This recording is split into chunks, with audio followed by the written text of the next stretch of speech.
Thanks to maxim, बड़ा ज़बरदस्त platform उन्होंने अरेंज किया यहाँ पे।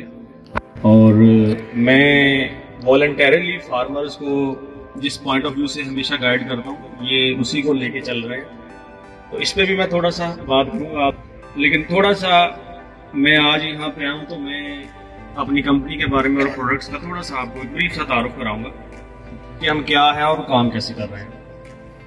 हमारी कंपनी का नाम है green gold agree seeds private limited. ये कंपनी फैसलाबाद बेस्ड है। तो सीड के बारे में आपको थोड़ा सा बताता हूँ कि ये एक वेजिटेबल सीड कंपनी है। सब्जियात का हमारे पास बीज है और इस बीज की क्वालिटी पे कोई कॉम्प्रोमाइज नहीं है, क्योंकि मैं as a researcher, as a head of research and development पूरे पाकिस्तान को मैं देख रहा हूँ। तो वैरायटीज को किस तरह मंगवाते हैं हम बाहर से, 50 से ज्यादा ऐसी कंपनीज हैं मल्टीनेशनल जिसके साथ हमारा कॉन्ट्रैक्ट है, और उन वैरायटीज को हम अपने फार्म पे हम आपको फिजिकली विजिट भी करा सकते हैं। मोर देन 100 एकर्स पे हमारा R&D का फार्म है, जिसपे हम वैरायटीज की स्क्रीनिंग करते हैं, 7 मुकाबले की वैरायटीज लगाते हैं। उसके बाद हम अपनी वैरायटीज जो है वो मार्केट में लॉन्च करते हैं। तो what is the main thing, सबसे अहम चीज क्या है that makes the difference. Pakistan में 500 से ज्यादा सीड कंपनीज हैं, 500 से ज्यादा सीड कंपनीज हैं। सभी कंपनीज ये क्लेम करती हैं कि हमारे हाइब्रिड जो है वो सबसे बेस्ट है। नो डाउट, जो वाकई F1 जनरेशन है, अगर वाकई कोई F1 बेच रहा है तो हाइब्रिड में पोटेंशियल होता है। हाइब्रिड सीड हमेशा अच्छा ही होता है, उसमें कोई खामी बुराई नहीं होती। फर्क किस चीज से पड़ता है? फर्क पड़ता है आफ्टर सेल सर्विसेज के माल बेचने के बाद आपने जो ताल्लुक बना, आपका एक कस्टमर एक पहली दफा आपके पास आया, पहली दफा आप माल बेचने पर आपका जो उससे कस्टमर से रिलेशन बना, आपने उसको बेचने के बाद कैसे निभाया। तो 99% कंपनीज ऐसी हैं जो आज आपको माल बेचेंगे, कल को इसमें कंप्लेन निकला है, आप फोन करेंगे, वो आपको पहचानेंगे नहीं कि उन्होंने आपको सीड बेचा। इन गोल्ड में मैं एक रिलेशन पे बिलीव करता हूँ कि फार्मर के साथ, कस्टमर के साथ हमने एक रिलेशन डेवलप करना है। वो रिलेशन ऐसा होगा कि फायदे में हम खड़े हो ना हो, नुकसान में हमारे साथ खड़े। तो हमारी कंपनी की जो वैरायटीज है, कुछ हमारी डिमॉन्स्ट्रेशन इस फार्म पे लगी हुई हैं, तो आप उनको भी विजिट कर सकते हैं। वेरी सुन हम यहाँ पे एक इसी तरह का सेमिनार भी ऑर्गेनाइज करवाएंगे।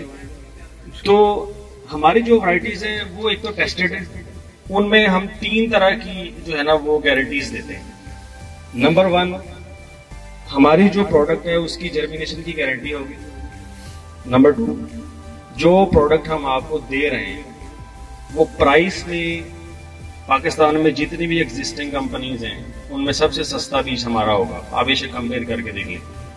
नंबर 3, जो ऑलरेडी पिछले 20 साल से एक चीज आप लगा रहे हैं, जो चीज मैं आपको दूंगा, मेरी वो चीज आप खुद मुझे कहेंगे कि आपकी चीज में दम है, जो हम पहले से 20 साल से लगा रहे हैं, आपकी चीज उससे ज्यादा अच्छा परफॉर्म कर रही है। तो मेरा नहीं ख्याल, बीइंग अ फार्मर, मैं खुद फार्मर हूँ, तो इसके अलावा फार्मर को गारंटी चाहिए होती है। हम रेगुलर बेसिस पे विजिट करते हैं, हमारे नुमाइंदे एक वीक में एक बार हम जरूर विजिट करते हैं जहां पे हमारा प्रोडक्ट लगा होता है। वो हमारी रिस्पॉन्सिबिलिटी होती है फार्मर को गाइड कैसे करना है, सीड लगाना कितनी डेप्थ पे है, कितनी 1 एकड़ में पौधे होंगे, उनका डिस्टेंस कितना रखना है, फर्टिलाइजर कैसे अप्लाई करना है। तो हार्वेस्टिंग तक ये रिस्पॉन्सिबिलिटी ग्रीन गोल्ड की होगी, जो हम सर्विसेज आपको फ्री ऑफ कॉस्ट देंगे। ड्यू टू सम रीजंस, कुछ वजूहात की वजह से सीड में 100 तरह के मसाइल निकल आते हैं, हम उसको इन्वेस्टिगेट करते हैं। अगर कंपनी को, अगर वाकई मुझे लगे ये मेरे सीड में प्रॉब्लम था, हम फार्मर को सिर्फ सीड ही नहीं देते, हम साथ में उसके एक्सपेंडिचर्स भी पूरे करते हैं जो उसने उस पर किए होते हैं। तो ये तो हमारी कंपनी का तारुफ था। अब मैं आप लोगों देखें, मैं एक फार्मर हूँ, मेरे से कोई बंदा आके अगर मुझे मार्केटिंग करेगा कि ऐसी चीज के पहले नाम नहीं सुना, तो मैं बीइंग ए फार्मर मैं रिस्क नहीं लूंगा कभी कि मैं नई चीज को ट्राई करूं। लेकिन ये एक यूनिवर्सल लॉ है कि जब तक आप नई चीजों को टेस्ट नहीं करेंगे, आप जिंदगी में कभी आप आगे नहीं निकल सकते। मैं बड़ी सिंपल सी एग्जांपल दूंगा कि होंडा की मोटरसाइकिल बड़ी कॉमन चीज है। 22 मॉडल आ जाए ना, उसके पिछले 20 साल से सिर्फ स्टिकर चेंज हो रहा है। 22 मॉडल आ जाए तो पिछले 21 मॉडल की 20-25 हजार प्राइस उसी दिन गिर जाती। तो हम वो वैरायटीज क्यों लगा रहे हैं जो 2015 से हमारे पास है। मार्केट में ऑलरेडी बहुत सी, करेले की एक वैरायटी है जो मैंने सुना है कि शॉपर में फल देती है, लोगों को, फार्मर्स को ब्लैक में 8-8 हजार का पैकेट बिकता है। मेरे पास वैरायटी है, मैं अभी आपको दिखा सकता हूँ, मेरे फार्म पे लगी है, पूरे पाकिस्तान में मैंने उसको 200 लोकेशंस पे लगाया हुआ है, अल्हम्दुलिल्लाह फ्रूटिंग पे है, शॉपर में फल दे रहा है। अभी उसको लगाए हुए जस्ट 49 डेज हुए, 49 दिन हुए, तो 1800 रुपए का हम पैकेट दे रहे हैं। तो 8000 का और 1800 का कोई कंपैरिजन नहीं है। आपने प्रॉफिट को मैक्सिमाइज कैसे करना है, आपने अपनी इनपुट्स के खर्चों को भी कम करना है। तो ये तो हमारी कंपनी का एक इंट्रोडक्शन था। उसके साथ मैं थोड़ा सा ये कि आपने मुनाफा कैसे हासिल करना है, इस पे भी मैं थोड़ा सा बात करना चाहूंगा। तो प्रॉफिटेबिलिटी बेसिकली एग्रीकल्चर, अगर किसी बंदे से आप पहली दफा मिले ना, इंट्रोडक्शन हुआ आपका, आप उसको बताएं, वो साहब समझिए आप क्या करते हैं, आपकी मसरूफियत क्या है, आप उसको कहें बताएं जी मेरी अपनी जमीनें हैं तो मैं एग्रीकल्चर का काम करता हूँ, तो वो आपसे कहेगा अच्छा एग्रीकल्चर करते हैं, वैसे क्या करते हैं आप। तो ये एक बड़ा ही ऑकवर्ड क्वेश्चन है। मेरा ये यकीन है कि एग्रीकल्चर एक कंप्लीट प्रोफेशन है। आप एग्रीकल्चर अगर करेंगे तो फिर आप कोई और काम नहीं कर सकते। हमारा फार्मर का उसमें ट्रेंड क्या सेट है, वो 2 बजे तक सरकारी नौकरी करता है, उसके बाद वो जमीन पे आ जाता है कि आई एम एन एग्रीकल्चरिस्ट। तो एग्रीकल्चर एक ऐसे नहीं होगा। वही इंग्लिश में कहावत है कि stand like a guard to your plants each day. अपने पौधों के पास आपने डंडा पकड़ के खड़े होना है। आप उनको टाइम देंगे 9 to 5 और 5 से ऑनवर्ड फिर रात। प्लांट्स, साइंटिस्ट कहते हैं प्लांट्स टॉक, पौधे बातें करते हैं, बिल्कुल करते हैं। अगर आप प्लांट्स में घुसेंगे तो वो आपसे बातें भी करेंगे। तो प्रॉफिट मैक्सिमाइजेशन के लिए सबसे जो इम्पोर्टेंट चीज है वो क्या है, मैं मेजोरिटी फार्मर से पूछता हूँ, मुझे कभी किसी ने सही आंसर नहीं दिया और 90% फार्मर्स यही गलती करते हैं। सबसे इम्पोर्टेंट चीज है राइट चॉइस ऑफ क्रॉप। क्या आपने क्रॉप कौन, हम इसी पे गलती कर देते हैं। मैं अगर आपको सिंपल सा बिजनेस प्रपोजल दूं कि मेरे पास सर आपके लिए 2 प्रपोजल्स हैं, एक प्रपोजल्स में आप इन्वेस्टमेंट करेंगे, आपको 1 महीने के बाद इनकम आना शुरू हो जाएगी, और दूसरा ऐसा है कि जिसमें करेंगे आपको 6 महीने के बाद इनकम। तो कॉमन सेंस कहती है कि हमेशा पहले वाला ऑप्शन चूज करेंगे, जी मुझे वो बिजनेस करना है जिसमें 30 दिन के बाद पैसे आना शुरू हो जाए। तो एग्रीकल्चर में जब हम चॉइस ऑफ क्रॉप पे जाते हैं, हम वो क्रॉप क्यों लगाते हैं जो पूरा साल खड़ी रहती है हमारी जमीन पे, या पूरे 6 महीने खड़ी रहती है। हम एक ऐसी क्रॉप क्यों नहीं लगाते जो 27 दिन के बाद हमें फल देना शुरू कर देती है। इसी सीजन में मेरे से फार्मर ने सीड लिया, गाजर लगाई, उसने 3 महीने की क्रॉप है, 11 लाख रुपए उसने 1 एकड़ से कमाया। मुझे बताएं 1 एकड़ से कौन सी क्रॉप आपको 3 महीने में 11 लाख देगी। दूसरी बात, क्रॉप डाइवर्सिफिकेशन होनी चाहिए। आपके गांव में अगर टोटल 100 फार्मर्स हैं, 100 में से 90 ऐसे होंगे जो गंदम लगाते हैं। मैं यहाँ पे गंदम की बुराई नहीं कर रहा, लेकिन मैं एक आपको रूल ऑफ लॉ बता रहा हूँ। ये सप्लाई एंड डिमांड का रूल है कि जितनी ज्यादा सप्लाई होगी उसकी डिमांड उतनी ही ज्यादा कम होती जाएगी। प्राइस का भी ऐसे ही है कि आपकी सप्लाई ज्यादा होगी तो प्राइस नीचे गिर जाएगी। 100 में से 90 तो गंदम लगा रहे हैं, तो बेचनी तो आप नहीं भैया ना। तो वही के 100 में से 90 लोग जब गंदम लेके मार्केट में, मंडी में चले जाएंगे, खरीदेगा कौन।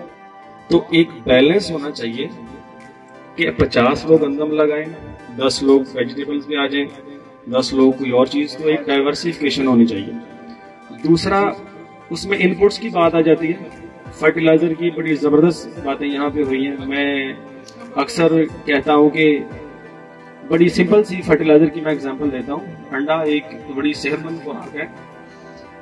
अगर मैं आपसे कहूँ कि आपने 1 महीना लगातार सुबह नाश्ते में 4 अंडे खाने, तो 7वें 8वें दिन या तो आपका ब्लड प्रेशर हाई हो जाएगा या अंडा आपको बीमार कर देगा। गोश्त जो है वो बड़ी अच्छी खुराक है। महंगी खुराक जो है ना वो बैलेंस डाइट नहीं है। बैलेंस डाइट है, आपने 1 दिन हफ्ते में अंडा खाना है, 1 दिन आपने गोश्त खाना है, आपने उसमें सब्जी भी ऐड करनी है, आपने उसमें दालें भी ऐड करनी है। तो plants they are also living, जानदार हैं, उनको भी हमने बैलेंस्ड फर्टिलाइजर देना है।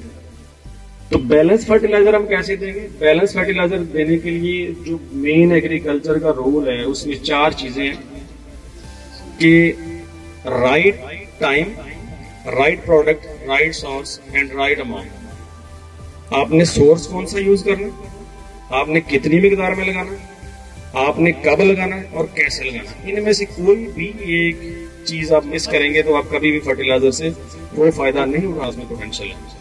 एक चीज इसके लिए क्या होगा कि आपको समझना पड़ेगा जो आप क्रॉप लगा रहे हैं उसकी टेक्निका है, उसमें क्रिटिकल स्टेजेस क्या है जहां जहां पे उसको खाद की जरूरत होगी। तो एक तो ये चीज, और दूसरा इसमें मैं ऐड करूंगा कि जो टिपिकल यूरिया है ना, हमारा फार्मर पिछले 40 साल से यूरिया और डीएपी इस्तेमाल कर रहा है। मैं अब जब कंपनीज को देखता हूँ कि ये चेंज आ रहा है तो मुझे बड़ी खुशी होती है। पिछले 40 साल से हमारा फार्मर जो है वो टिपिकल यूरिया और डीएपी इस्तेमाल कर रहा है। अब पिछले 40 साल से इस्तेमाल करते करते हमारी सॉइल्स में वो इतनी टॉक्सिसिटी हो चुकी है, स्पेशली यूरिया की, तो आई बिलीव कि वो अब जब डालते हैं तो फायदे की बजाय नुकसान करता है। तो बहुत सारी चीजें ऐसी होती हैं जो क्रॉप्स ऐसी होती हैं कि जो न्यूट्रिएंट्स क्रॉप को जरूरत नहीं होती और हम प्रोवाइड कर रहे होते हैं। जैसा कि आप रूट्स वेजिटेबल्स देख लें, गाजर, मूली, शलजम को लगा लें, या कलीफ्लावर सब्जियां अगर आप लगाते हैं, उनको ज्यादा नाइट्रोजन की जरूरत नहीं होती। नाइट्रोजन बेसिकली उनकी क्वालिटी को खराब करता है। तो सोर्स को हमेशा चेंज करें। जिस तरह अभी यहाँ पे सल्फर कोटेड यूरिया था, तो हमेशा सोर्सेज को चेंज करके इस्तेमाल करें ताकि जो है वो एक बैलेंस्ड डाइट मिले प्लांट्स को। So thank you very much for Maxim and all the people sitting here. आपको बहुत शुक्रिया। एक्चुअली पंजाबी मुझे बोलना मेरे लिए थोड़ा मुश्किल है, लेकिन मैं चाह रहा था कि मेरी ख्वाहिश थी कि मैं भी पंजाबी में ही बात करता। तो यहाँ पे मेरे पास कुछ ट्रायल्स भी पड़े हैं। साजिद साहब से हमारा बड़ा ज़बरदस्त रिलेशन है। आपको किसी भी किस्म का इन्फॉर्मेशन चाहिए, सब्जियाँ आपने लगानी है, टोमेटो की वैरायटी हमारे पास बेस्ट है। जो सब्जी पाकिस्तान में लगती है हमारे पास वो जबरदस्त सीड है उसका और टॉप क्वालिटी का, और वो रिसर्च बेस्ड है। तो उम्मीद है मेरी ये गुफ्तगू आपको इन्फॉर्मेटिव लगी होगी। Thank you very much. अगर आपको हमारी वीडियो पसंद आई हो तो इसको लाइक करें, हमारे चैनल को सब्सक्राइब करें और बेल आइकन को प्रेस करें ताकि हमारी आने वाली हर वीडियो का नोटिफिकेशन आप तक पहुंच सके।